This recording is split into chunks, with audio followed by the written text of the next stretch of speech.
Assalamualaikum warahmatullahi wabarakatuh. Waalaikumsalam Waalaikumsalam. warahmatullahi wabarakatuh.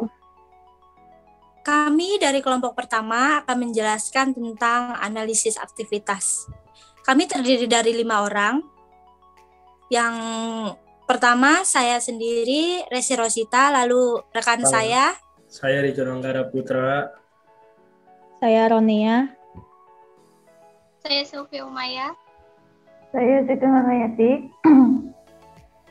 Di sini kami akan menjelaskan tentang analisis aktivitas.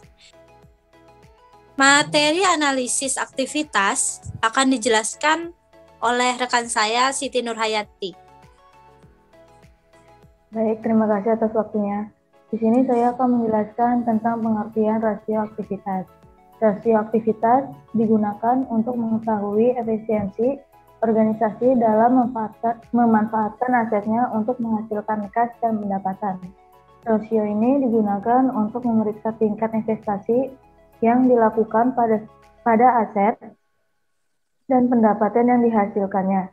Karena alasan ini, rasio aktivitas juga dikenal sebagai rasio operasi atau analisis rasio perputaran. Peran rasio aktivitas atau rasio perputaran dalam evaluasi efisiensi bisnis dengan analisis yang cermat atas kesediaan aset tetap dan piutang.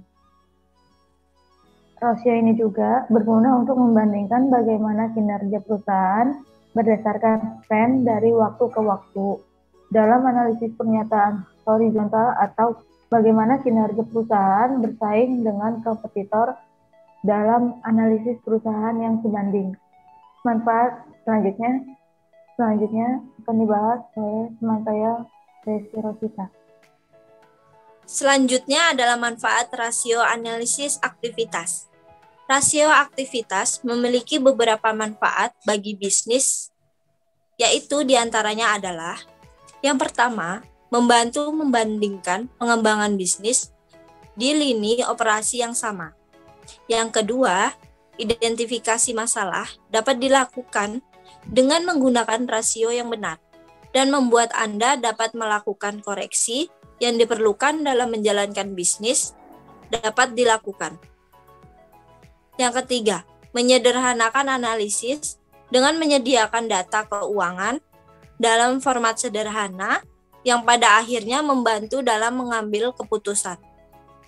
Yang terakhir adalah investor dapat mengandalkan informasi yang diberikan oleh rasio aktivitas karena didasarkan pada angka dan data yang akurat.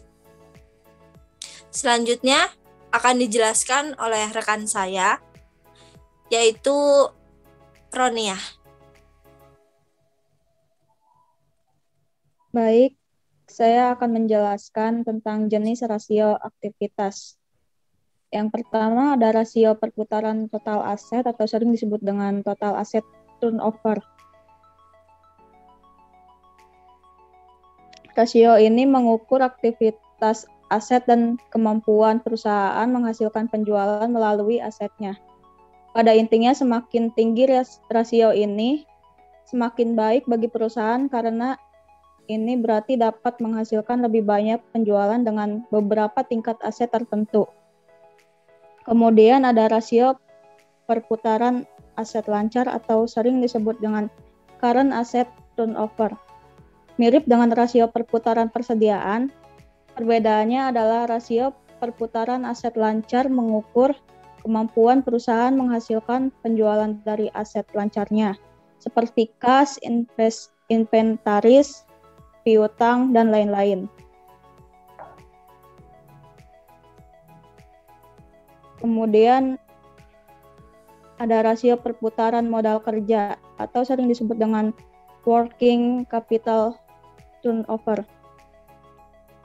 Rasio ini mengukur jumlah uang tunai yang dibutuhkan untuk menghasilkan tingkat penjualan tertentu. Mengingatkan hal ini, modal kerja yang tinggi kemungkinan besar mengindikasikan penggunaan modal kerja yang menguntungkan. Kemudian ada rasio perputaran piutang atau sering disebut account receivable turnover.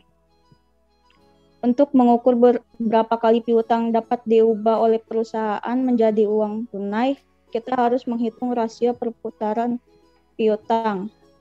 Hasil perhitungan dapat disajikan dalam waktu per tahun atau dalam hari. Jika diukur dalam hitungan kali per tahun, tren penurunan rasio ini akan berdampak negatif bagi suatu perusahaan. Artinya kemampuan mengubah piutang menjadi kas menjadi lebih rendah. Kemudian ada rasio perputaran hutang atau sering disebut dengan account payable turnover. Rasio ini mengukur berapa kali per tahun perusahaan membayar hutangnya dalam pemasok atau kreditor. Rasio perputaran hutang yang lebih tinggi menunjukkan kemampuan perusahaan untuk membayar hutangnya kepada kreditor secara sehat dan teratur.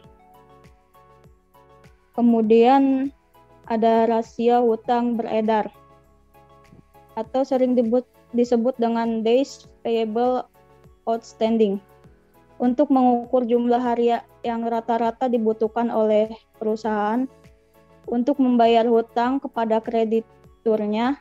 Anda memerlukan rasio hutang beredar. Secara umum, rendahnya nilai rasio ini berarti penggunaan modal kerja yang efisien.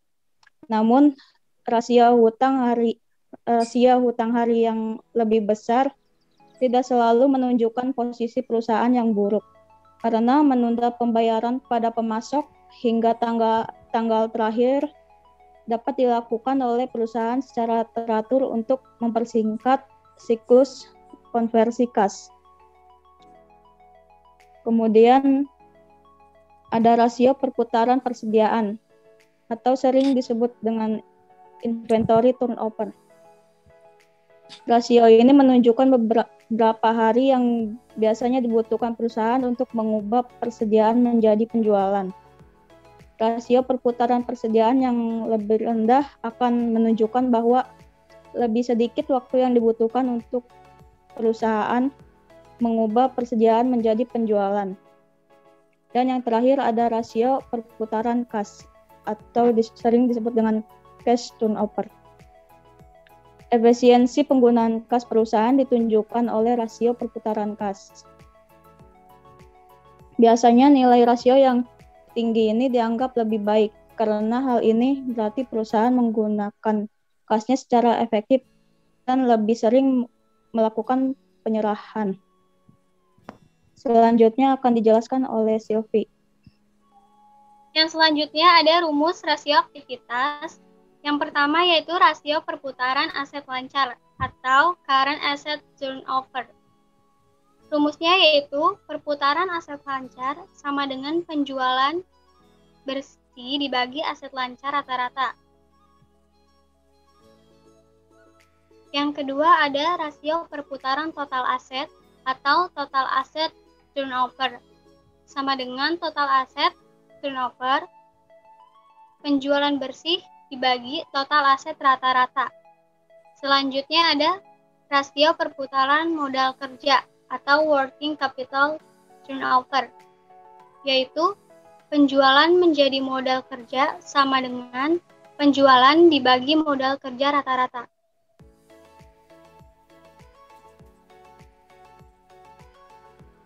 Selanjutnya ada rasio perputaran piutang atau account receivable turnover, yaitu perputaran piutang usaha sama dengan penjualan bersih dibagi rata-rata piutang bersih. Selanjutnya, rasio hutang beredar atau days payable outstanding, yaitu hari hutang-hutang sama dengan hutang usaha dibagi rata-rata biaya penjualan harian. Selanjutnya, rasio perputaran persediaan atau inventory turnover, yaitu perputaran persediaan sama dengan harga pokok penjualan dibagi persediaan rata-rata.